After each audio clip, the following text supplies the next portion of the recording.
I think we're gonna, so roll call is, we've got obviously myself, Vice Chairwoman Nancy Thomas, Treasurer Marlon Ramos, and I think, again, Chrissy, we stuck being secretary, uh, Adam Pollock.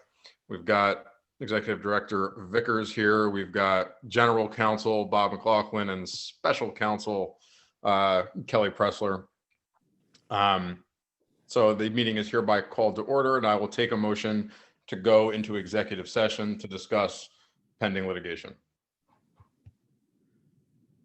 I move that we go into executive session. Thank you, A Nancy. second. Second by Adam. All in favor, say aye. Aye. Opposed, abstaining, motion carried. Cher is gonna, I so move. motion by Nancy, second. I'll second. Adam, second. Okay, all in favor, say aye. Aye. Aye. Opposed, abstaining, motion carried. We are hereby out of executive session. Let's bring up the agenda here. Do you have to report on what we voted on Yep, regarding, I guess it was, we just voted on the Jacobowitz. right. No, I was just bringing up the agenda. So, okay, we're out of executive session. In executive session, it was voted that in favor of proceeding for a New York action regarding the Broadway Armory and the Gemma Corporation. Proof of notice of meeting has been given, is sufficient. Do I have a motion to approve the minutes of our, what is it, September meeting? September, yeah. I'll take a I motion. make the motion. Marlon makes the motion. Do I have a second? Second, Thank you, Nancy. All in favor, say aye. aye. Aye. Opposed, abstaining, motion carried. Report of the treasurer, Marlon. Oh, and congratulations to our treasurer who a week ago married beautiful wife Abby, now wife. Yes. Congratulations. Yay. Thank you, everybody. Thank you, everybody. I went to my first Honduran celebration. It was fucking awesome. Pardon my French. Oh, that was recorded. Sorry. It was really nice. Yeah. So thank you, everybody. I did get married. It's funny because it's been so fast between like when we became engaged to getting married. So going from saying girlfriend to then fiance, now I go straight to saying wife. It's like I catch myself. Oh, it's my fiance. Oh no, it's my wife. So it's funny. There you go. Rest of your life. And yes, so it was a blast, right, Austin? So back to the treasurer's report. So let's start off. I'm sure you all got a copy, correct? Yes. Yep. Okay, so let's start off with September 22nd, 2020 balance. We started at 251,630 with 44 cents. We did receive the deposits.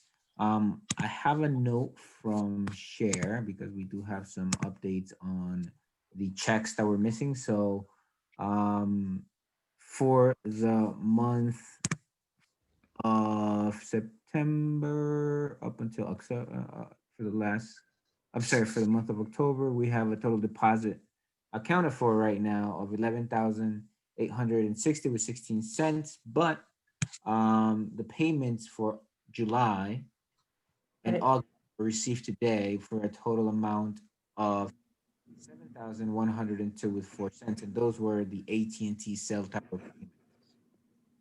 payments. It was also noted by Share that the $900 that was brought up in the last meeting was, yes, in fact, it was a check that was not clear by Storage Boss. Looks like they had misplaced it. They found it, and it should be deposited at any time now. What else do we have here? So monies that we paid for this month, it is a total of 6,628 with 91 cents, meaning that we closed out as of October 26th. We're closing at 256,861 with 69 cents. The Application funds staying the same amount at 14,137.50. The lesser intended accounts staying at 2,400. I'll be right back, guys. I'm convinced she needs to go outside. I'll be right back. You And please then the continue, money Karen. market account, we gain an interest of $122.87, bringing us to $749,643.30. So this is Marlon, I have a question for you. Will that extra $6,000 be reflected in next month's Yes. statement? Yes, we didn't account it in here. It doesn't look like it's accounted here. And it is actually the exact number is 7,102 with 4 cents. I'm sorry, 7,000? 102, Okay, 4 cents. So you Okay. should see that in the next treasurer's report. okay, great. So earlier today, I also sent out the budget that we're proposing. If you can do me a favor, I don't know if everybody has it up. Maybe yay, nay.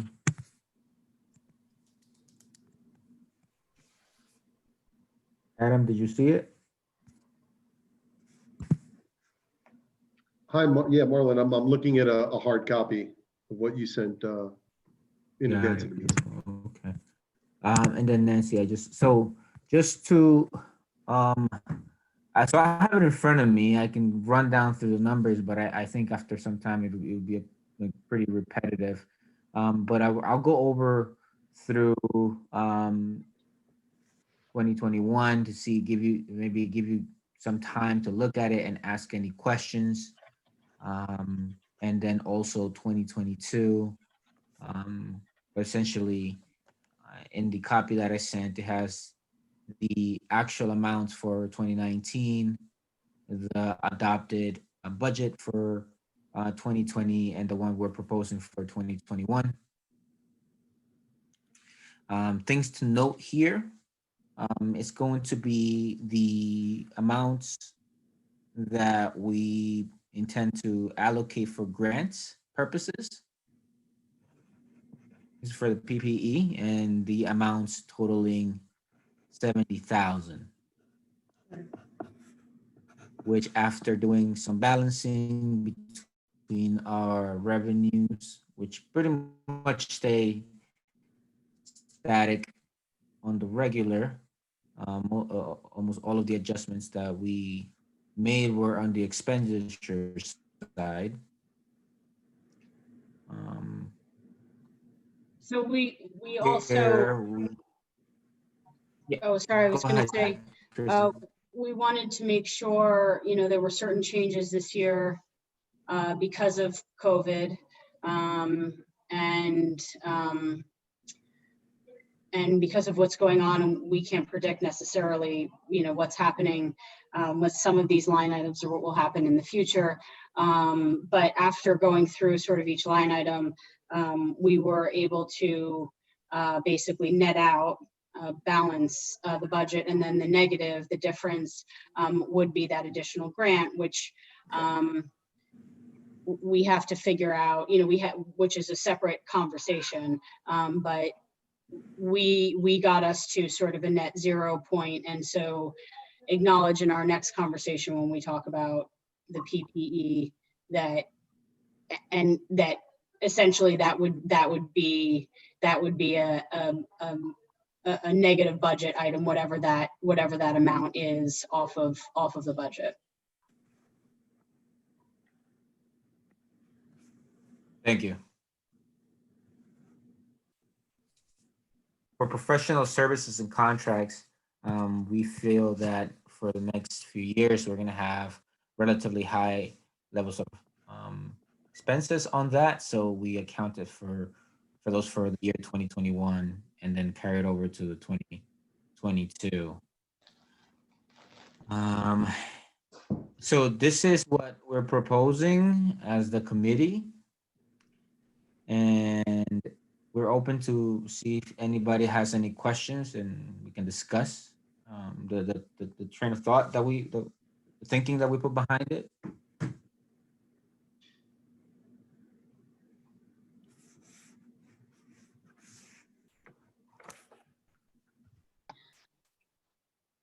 Sorry, Austin,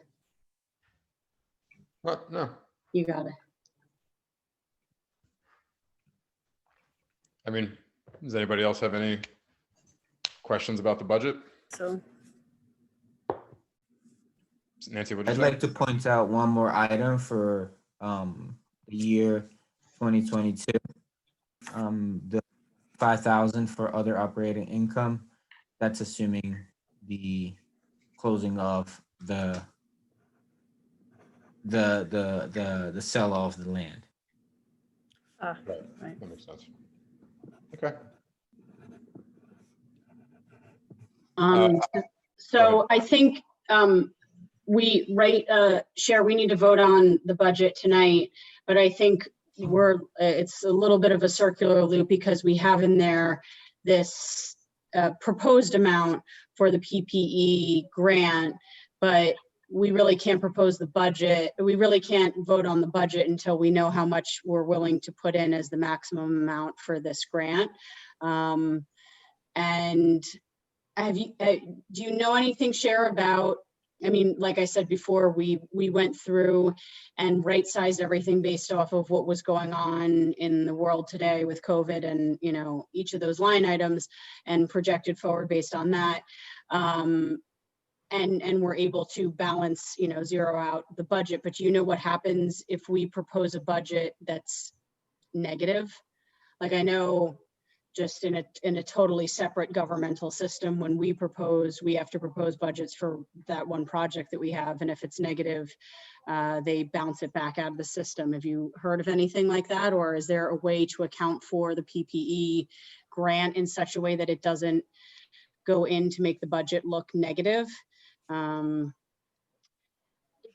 It's due in Paris, which is where I report everything that we do. And I don't think it would be an issue that it would come up negative.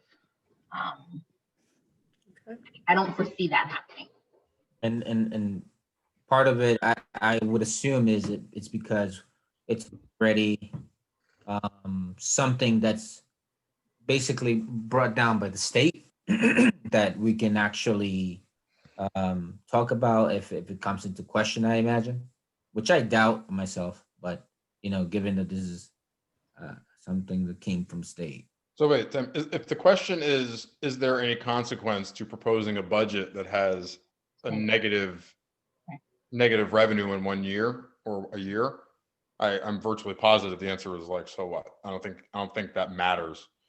I mean, the whole idea is just to have an idea of where we're going, and if we have a loss 1 year, we have a loss 1 year. That's what it is. Yeah. All right, so I will, We and can talk also, a little bit more here's about the that. motion I'll take, is to propose, to approve the budget pending any potential revisions in light of what our discussion is in a little while about the PPE grant program.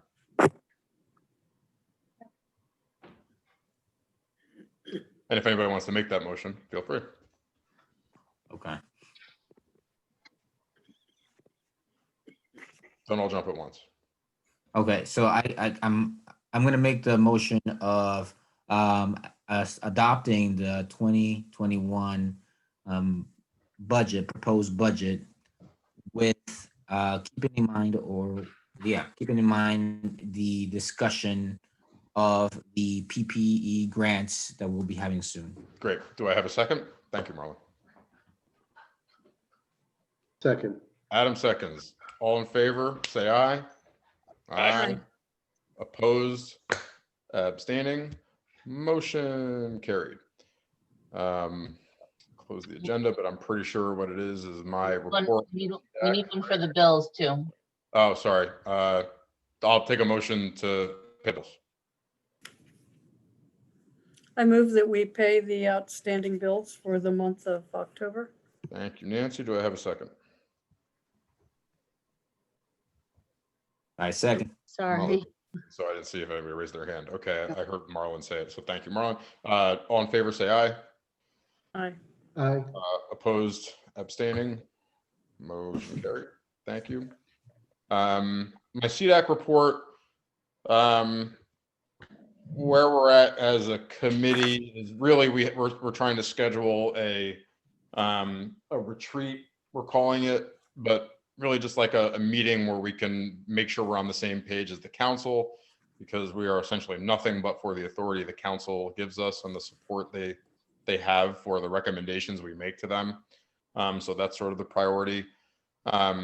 Secondly, we were going to be the applicant for a brownfield cleanup grant, sort of on behalf of the city, because the way this particular grant works with the EPA, if I'm not mistaken, it's a federal grant, right, Cher? Sorry, the EPA grant? It is it is a federal EPA grant, right? It's not a state DEC grant. I got a letter from DEC. We didn't get that far. We didn't get that far, but I have a letter from DEC that the IDA would have been the applicant on behalf. All right, whatever. So whatever the idea is, it was a grant to where we would have gotten a bunch of money for the city. The way the grant works is that because for the hillside, particularly, the city was not an eligible applicant because they're the ones that polluted the hillside with urban renewal and plowing all the stuff back into the earth and all that stuff. So kind of as silly as that sounds, we were going to partner with them to help out with that. The problem is, thanks again to our prior kind of instantiation, there's a certain identification number that agencies get and municipalities get. And the one we had there was a problem with it. It was incorrect. It was listed as like the town of Newburgh. So Cher's been trying to get that resolved over the past week or so, but it's just been too late. The grant is like due on Wednesday. So because we didn't have that in order, we can't be the co-applicant. It was the kind of thing we talked about it, I think last meeting or the meeting before that, where we said we would support them in this. I had a call with a couple people, a consultant, also a representative from the DEC, 2 representatives, I think, from the DEC.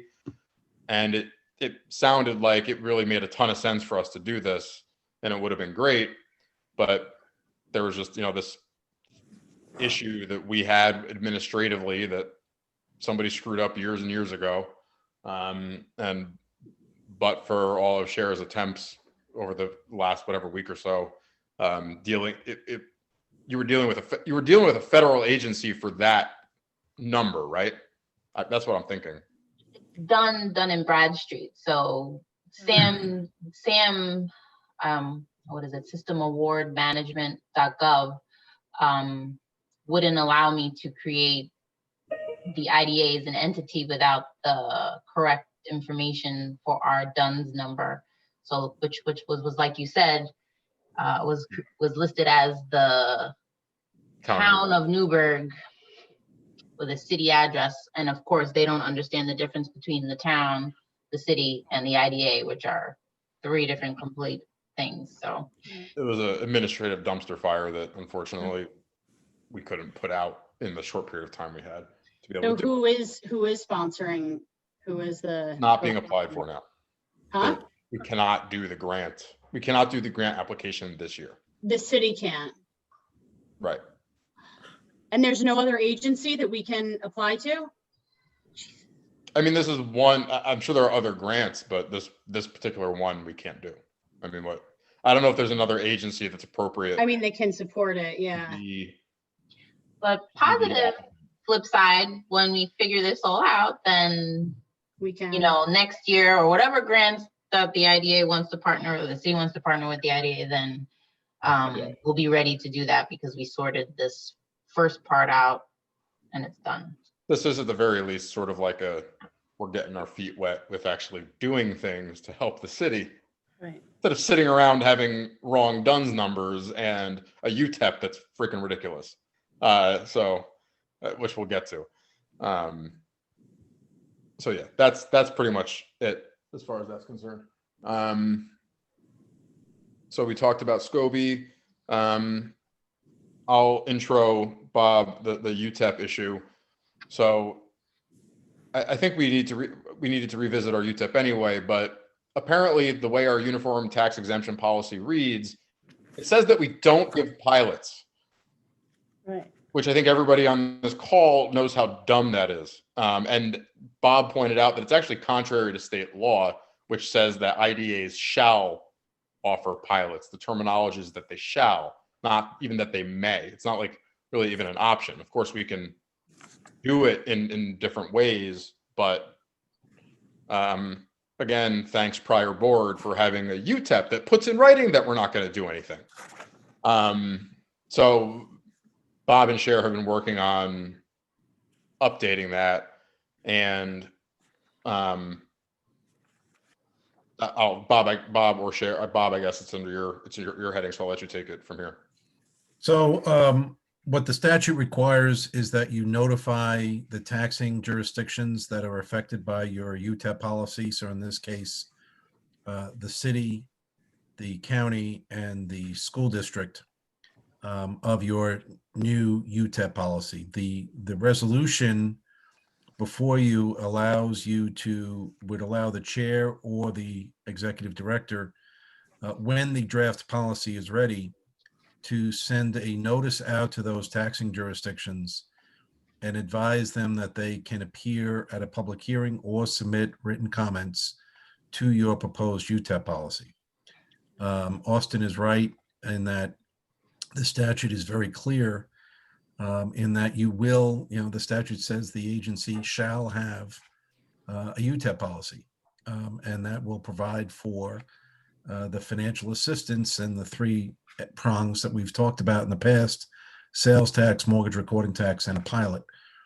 You have the sales tax and the mortgage recording tax mentioned, but no pilot. So this was an item that I think we discussed at some point late last year. And then COVID came and we kind of got off track a little bit for a variety of reasons, but it's entirely appropriate to revisit it now, especially since you have a project with Philippe that came last month asking for what's your UTEP. And a very real probability that the Grand Street project will come to us for a pilot. Right. So again, this resolution authorizes you to issue that notice. Either the chair or the executive director issue that notice when the draft UTEP is ready. Cher, I know, is working on a draft, and we're scheduled to chat about that a little bit more tomorrow. And then I think it gets circulated, and once the board believes that it's in a decent form to send out, we send that out and hold that public hearing. And that public hearing can be held at any time. It can be certainly held by Zoom if the executive order is extended, but it doesn't need to be a full board. It can just be run by the chair or it can be run by the executive director. It's really just to hear what the taxing jurisdiction's comments are. Okay, so I will take a motion to adopt resolution 2020-26-01, which does exactly what Bob just said. It authorizes the issuance of a public hearing to consider revising our UTEP, which we certainly ought to consider. So would anybody like to make that motion? I will make a motion to authorize the public hearing per the resolution that was prepared to deal with the UTEP situation. Do I have a second? Thank you, Chrissy. I second. Thank you, Marlon. It's a resolution, so Cher, do you want to do a roll call? Austin Du Bois, Aye. Nancy Thomas, Aye. Marlon Ramos, Aye. Chrissy Amato, Aye. Michael Kelly, Aye. and Adam Pollock. Aye. All right, thank you. If I might say something, Bob and I discussed the possibility of just doing like a small committee. Same thing like the PPE where I can just discuss it with 2 board members. That way I'm not suggesting something completely irrational. Mhm. And that way then it should represent the pulse of the board. So 2 board members that way. If I may be so bold, I'd nominate myself and Chrissy for that. Because I'm like super pro pilot, and Chrissy's probably a little more like, let's be reasonable about this. I think it'd be a good balance. I'm okay with that. So That sounds good. sorry, go ahead. Yeah. So, okay, yeah, so, yeah, as I've already discussed with Bob, like, there is the opportunity to be like creative in so many different ways as far as what you want to offer or as the board wants to offer as a pilot, so.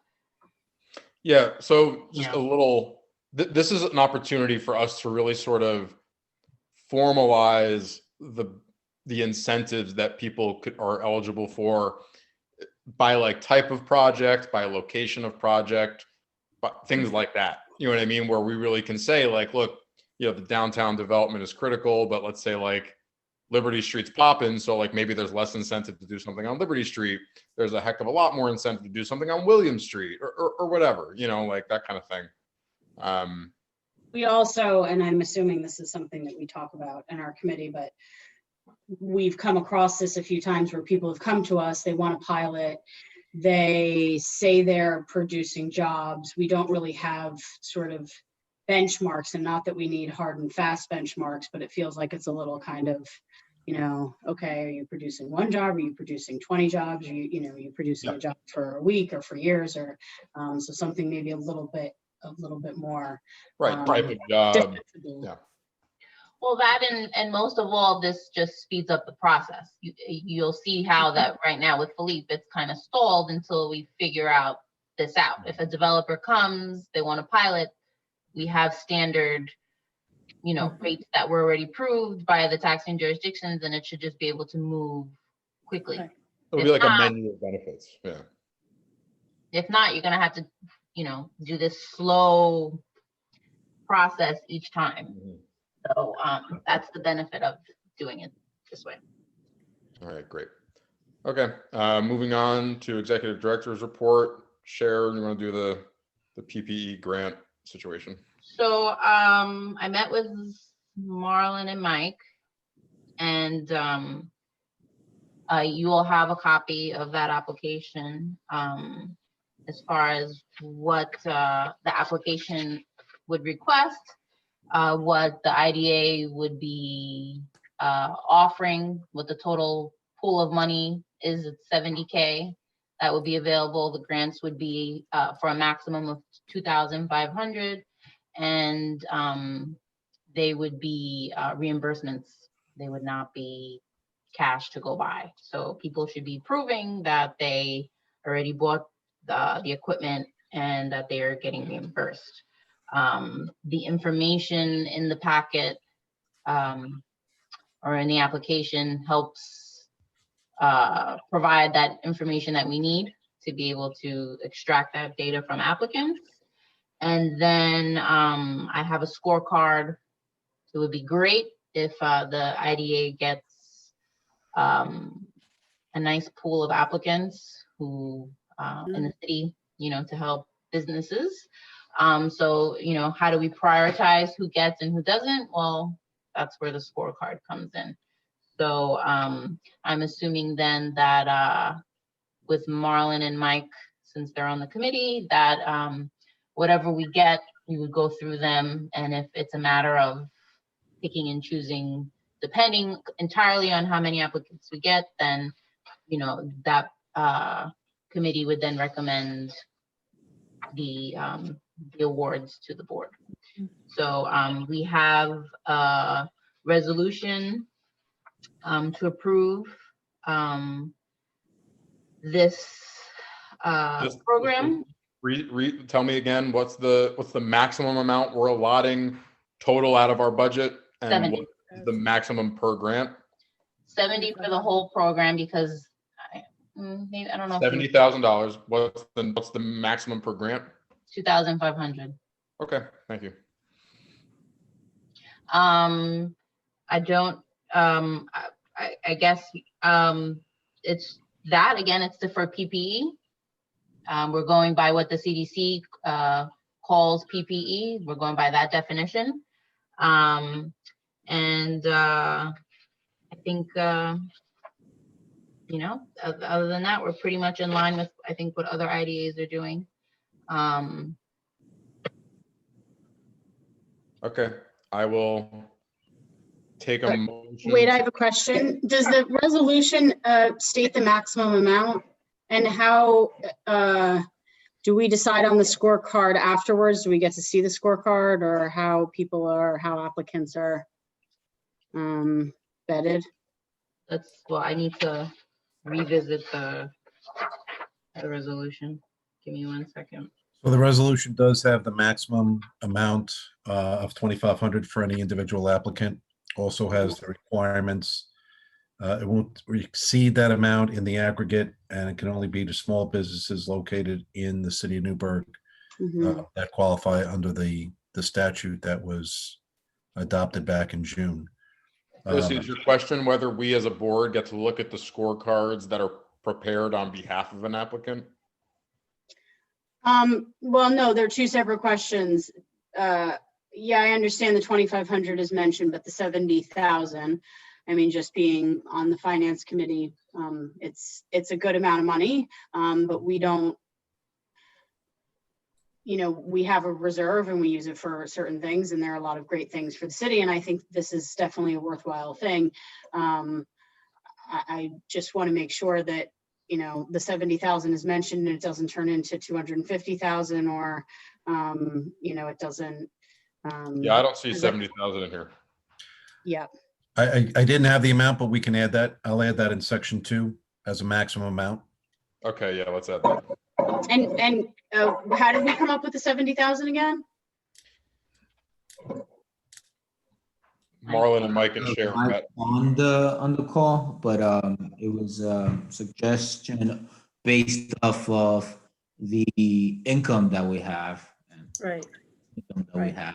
From the cell tower. So, as opposed to tapping into the savings, it was more of, you know, this is unprecedented times, so we maybe have to do something a little bit, you know, unusual, and just take it off of the revenue for the year, knowing that this is for the purpose of helping the community. Sure. Well, I would hope, yeah, I would hope that all of the stuff we do helps the community, but how far back are people allowed to apply? You know, like if businesses have already gotten it, do we have a time frame, or do, you know, if somebody bought stuff in March, or is this just moving forward, or? My guess is that it's up back until the point that the IDA was authorized to do the grant program, which is, Bob, when was That's that? correct. roughly? It's, I think it was June 15th or 17th, somewhere in there. Okay. No, my question about the scorecard was just, yes, what are we scoring them on? How do we decide somebody is more worthy than somebody else? Oh, Cher emailed out a copy of the scorecard. I think it was earlier today, right, Cher? I had it in my inbox. I just Get it. grabbed it, but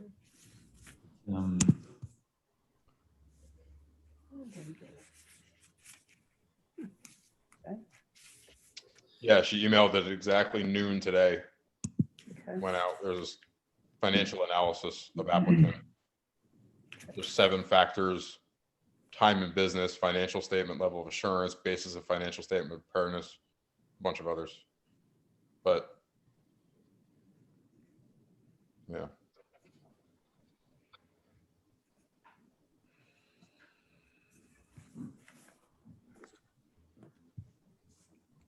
Did you get it, Chrissy?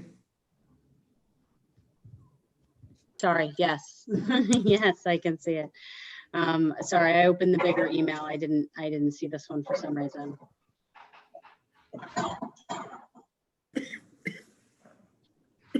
Are you prepared to make a motion?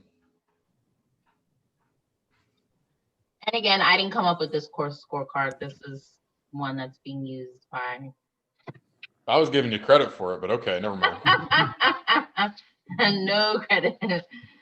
So, I was just gonna ask how you came up with it, actually. And said that, I was like, wow, this is pretty, called nice people sharing amongst the ideas. Hey, don't reinvent the wheel. right. So they have to submit an awful lot of documentation. Yeah, including proof that they spent money on PPE.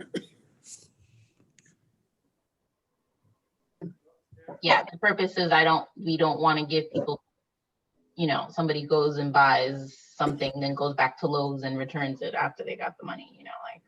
and Yeah, that's but even in terms of the scorecard, it talks about financial, returns and things like that. So there is. If Yeah. they have it, if they don't, and everybody's on the same level of not having it, then they'll all score evenly if they, And this stays open until, Bob, did you say until the governor declares it's not an emergency anymore? Or how long does this stay open? Once the governor declares the emergency over, the program is over. Right now, the statute says, but in no event later than December 31st of next year, 2021. If we're still in the pandemic, who knows? It may be extended.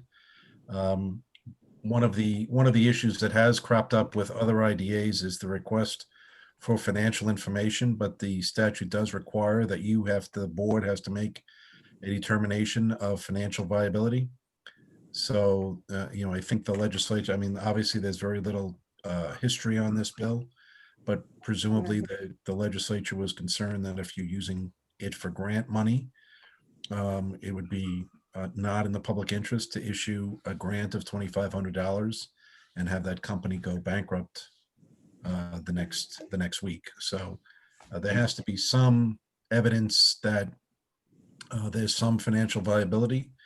I know one client of mine, they had an application where the applicant really has never shown a profit. They're barely hanging on.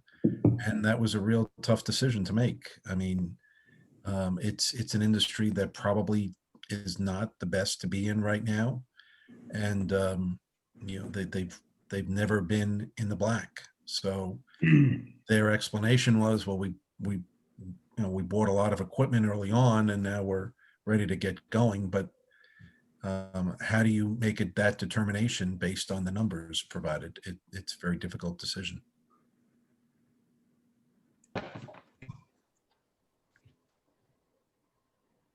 Yeah, understandable. It doesn't sound like it's very cut and dry. No, you're looking for someone that's been in the community for some time and you want them to stay and they need help in buying this stuff, which can be incredibly expensive. At the firehouse, I think the ultraviolet, whatever it's called, that we have to clean the bay is a $30,000 unit. It's cleaning 40,000 square feet. So, that makes sense. But, if you have a small unit and it costs a couple of $1,000s, then that's what this grant is there to help.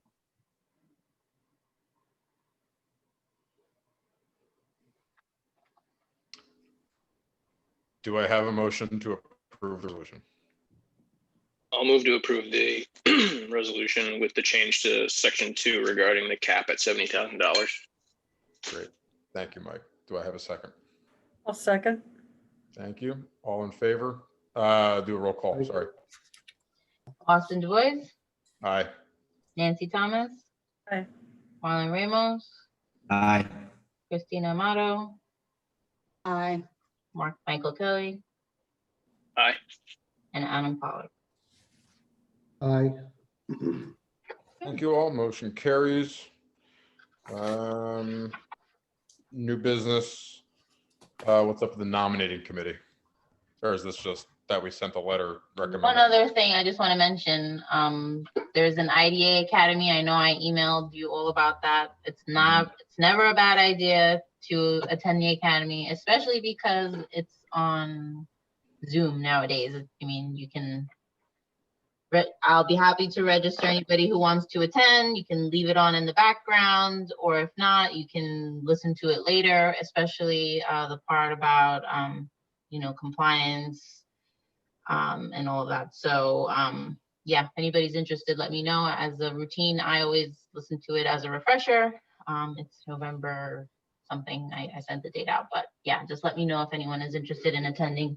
It's never a bad idea. Thank you. Okay. let's open the Chair, nomination. just a question. Is that different than the, what we had to do when we first became board members and the class? Is it a different thing? More extensive. Okay. Yeah, I think it starts 9:10, lasts till 3:30. The agenda of the academy is on the email that I sent you. So yeah, it's always a good idea. I wish I could get you all to do it all the time, but it's a good idea to do it. To the extent that you can join, even if it's for an hour or two, and and then join later on, it's really a good program and very beneficial. Okay. Nominating committee. So it's that time of year again where we have to figure out who's going to be serving in what capacity next year. So the way I understand it's always been done is that there is a nominating committee. You all will be polled if you want to keep your current positions, if you wish to change, whatever. So I think Jack Penny was always the nominating committee before. I know it's 2 years since then, but whoever would like to be the nominating committee this time, poll board members to see what the temperature is here. It's pretty much what it is. And the deadline for all of that? Like, let's say you didn't want to be vice chair tomorrow, the new vice chair would serve January 1st. So, I mean, we really should be having it, if we want to be ultra on top of things, we would have this by next month, the latest December. Right, that was my question. Yeah, it's like a calendar year thing. Yeah. Yeah, I knew that. I didn't know when she was requiring it. Trying to be ahead of, Good for you. not trying to cram this all in. The whole nominating committee thing was kind of a farce anyway, because it was just Jack kind of like saying everybody's going to be the same thing until one year they decided to make it all like super dramatic for some reason. But Can I ask, so there's one person who nominates everybody for the positions? I think it was one person asking you, hey, Chrissy, do you still want to be treasurer? Hey, Nancy, do you still want to be vice chair? it was a one-person committee, Yeah. sort of. Right. So what I was going to say is, honestly, either I don't see why you can't just like talk to people and say, are you interested in a position, or the people, those of us that are officers, are you okay to serve again, or what do you want to do? Okay. Like, I don't see any reason it has to be a board member. And in fact, it's kind of weird for it to be a board member. Yeah, it If it's is. someone that wants an officership or this or that,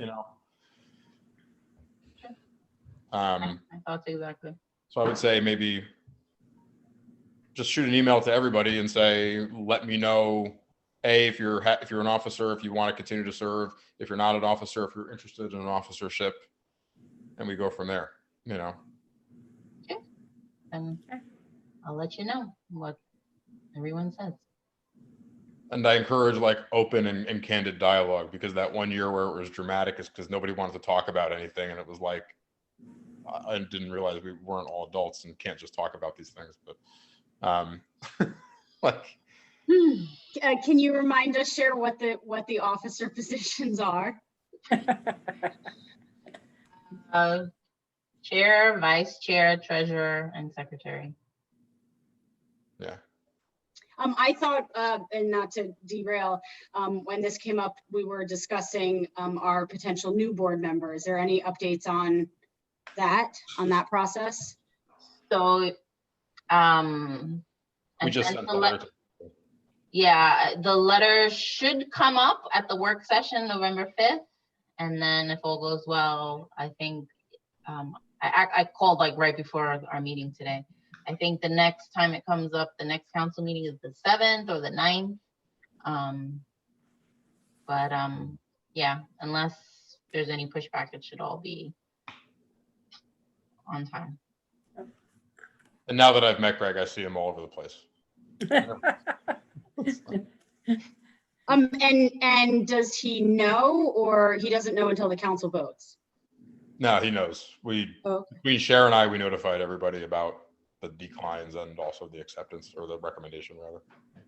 And was he, I mean, I'm assuming he was excited. He was He was happy. pissed. He was like, well, I just did it as a joke and I didn't know you guys Just were did it as a actually joke. accept me. No, he was happy about it. Yeah. Very excited to serve and I'm very excited. I think we're all very excited to have him. Sweet. Before we adjourn, I do want to bring up the Grand Street project in the meeting. I have had discussions with the developer. So for those that may not be aware, the county owns the 3 really gorgeous historic properties on Grand Street, like the Masonic Lodge, the old YMCA, and there's another one, but they're all these big American Legion. American Legion, that's it. Stone buildings that have been vacant for the most part for a long time. The county put them out for RFP and they got 2 responses to that RFP. One response was from Kearney Development to do a bunch of housing and stuff, and they were going to pay $250,000 for all 3 buildings. The other response was from Foster Supply Group, which essentially is this boutique hotel developer that's based, the guy grew up in Sullivan County, is based in Sullivan County, and he's done projects in the Hudson Valley before. Their offer price was $1 million for all 4 of the buildings, and this would be an entirely commercial development. And they've already talked to SUNY Orange to talk about having like a workforce training thing. It would be like a boutique hotel and like resort, like a spa and stuff like that.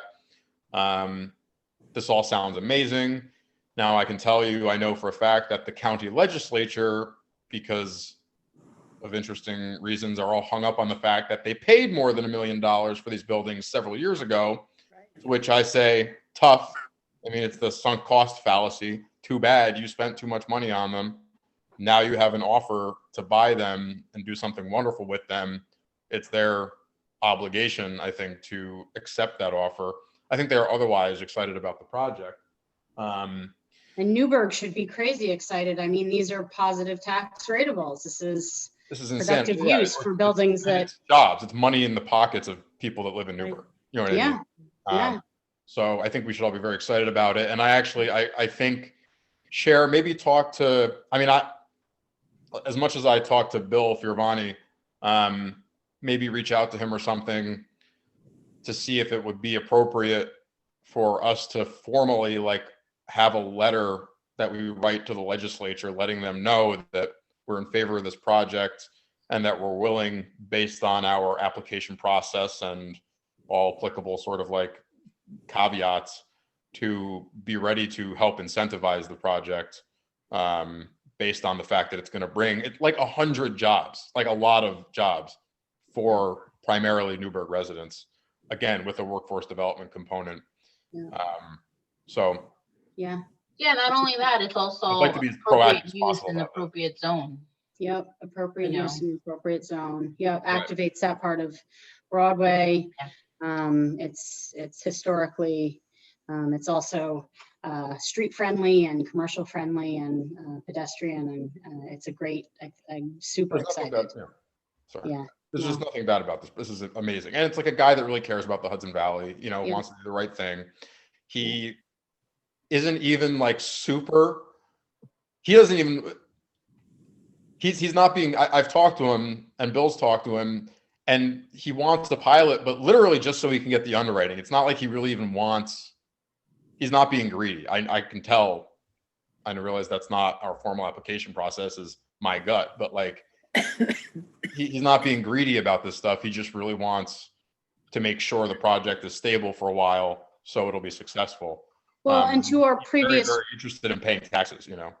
and to our previous point about, talking about sort of criteria, we have had a bunch of projects in front of us where, the number of jobs is sort of, Ephemeral. a little bit, a little bit arbitrary, a little bit, sort of ethereal, not really sure. And, this is like right up our alley. This is like Right. substantial jobs and right. This is, so this is something that definitely would pass the straight face test in terms of providing a pilot and getting it off the ground and having job benefits to the city of Newburgh long-term, sustainably, which, we want to encourage. So yes, we hope this project goes through so that we can also show that we can do great things from our agency to help that happen. And this is front page stuff. This is great, like really substantial project that we can be involved in and help out with. So I'm really excited about that.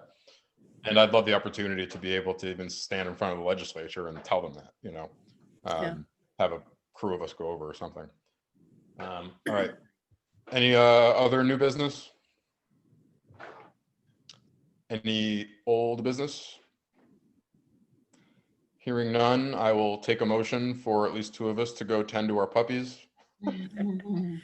I make a motion that we adjourn. Thank you, Nancy. Second. A second. All right. All in favor, say aye. Aye. Opposed, abstaining. Thank you very much, everybody. Have a good rest of your night, okay? Congratulations again, Marlon. That's super Yes. exciting. Yeah. Congrats, Marlon, buddy.